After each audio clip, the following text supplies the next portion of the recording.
Okay. Hear me out now. I'm not the best at tinting colors, but hear me out. Look, I cut this door in. There's only one variant of this color. I think the paint code's M74, and see, it don't match at all. The back door and the fender is sanded, so is this front door, and it don't match. Now the color kind of matches the hood a little bit, but this hood's been painted, man. And we're gonna try to make it match the hood and blend it all out with using this only variant it has. So let's get into it.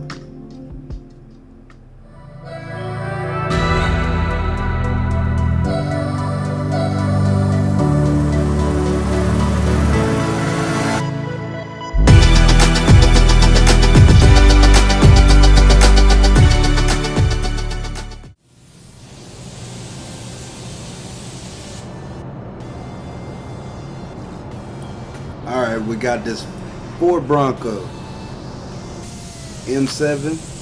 I believe is the paint code. I told you that in the intro. I had to do that intro because the radio was playing too loud in the shop, and I don't want to get copyrighted or anything. So I just decided to cut the audio out and I'll just talk over it. But here we go. I got my blender. You know, I always put my blender down first before doing this blending. I'm probably gonna need it, being that the color's off a little bit. Now the color's off. It could have very well been air pressure. A lot of times the air pressure with metallic colors, the higher the air pressure, the lighter the color, the lower the air pressure, it gets darker, and it'll throw you off sometimes. But put this blender down. I like to go over both panels. Now some people just want to put it on the blend panels. I put it on everything and let it tack off good, and that way everything got the same surface, same texture to the surface. Now I take those moldings up. You really want to R&I take off those moldings, and but I take them up because they break, man. Or they make the clips on the molding so hard to get off. You've been in the fender trying to get the molding off, or you're gonna break the molding. So I just kind of pop them out, put some paint sticks behind them, you know, behind the clips to keep it out a little bit, so I can get down there and scuff down there, and some paint can blow past it, you know. And it works, you know. Just blow it out good, make sure ain't no trash or no spiders or anything back there that's gonna come out in your paint job.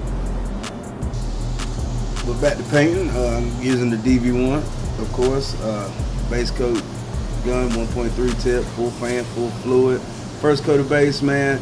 So when I do my cut in, I already sprayed the outside with one coat of base, and then once it dries, I put the door on the car, and then I sand it again with 800. That way, when I go back in the booth, it covers, like it's already covered now. But what I'm really worried about is blending that out, making sure the blend looks good, making sure the hood will match the fenders, because it already didn't match the fenders. But if the customer picks up their car, they're gonna look at what you painted and say, oh, the hood don't match the fenders, you painted the wrong color. And even though the hood already didn't match, they're just gonna look at what you did and say it's wrong. Now what I do on colors like this, when it might not necessarily be the same, you know, when it's a hard match, I take that blender that I usually put down first as a wet bed, and I mix it 50-50 with my base coat on my last coat of base. So that's what I'm doing here. I mixed it to make the color more transparent, and that's why you see me trying to make sure the blends are looking good, dusting it out a little bit more. I had that whole back door to blend, wanting no body work or nothing done on that back door. Check it out with the sun gun, because you definitely don't want to clear it if the blends ain't right, because you definitely gonna see it outside.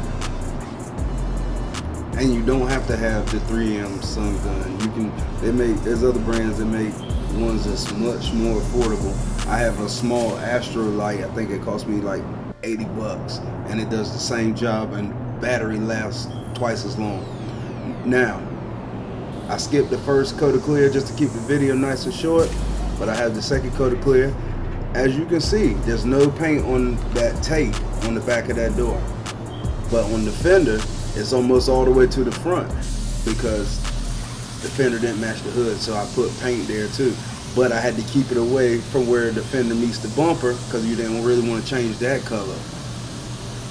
Now in the clear coat, using DV1 clear gun, 1.3 C2 air cap, 22 PSI, and I'm moving nice and slow on this last coat of clear. Make sure I get it nice and shiny, nice and glossy. Still had a little more orange peel than I wanted, but that happens. Ain't nothing a little cut and buff can't fix, you know. But the people were very happy with this car. It was a pretty new one. I think it was a 2021 Bronco, a couple years old. But that's pretty much it, man. Y'all guys like, share, subscribe. If you got any questions, leave it in the comments. And if you got an easy way to get those clips off, leave it in the comments. Explain it to me.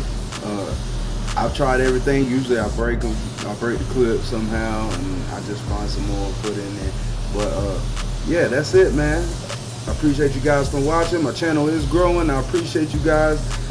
I try to get back to everybody that comments, and I'm gonna keep posting videos showing y'all how I paint. If I'm doing something wrong, y'all let me know. If I'm doing something right, y'all let me know. There's a lot of things I used to do that I don't do no more, and sometimes you forget little tricks you had.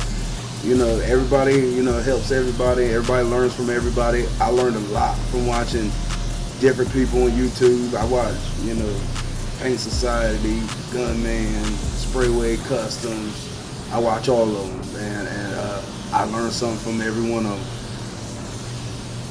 Like I said, I appreciate you guys for watching. Like, share, subscribe. See you on the next one.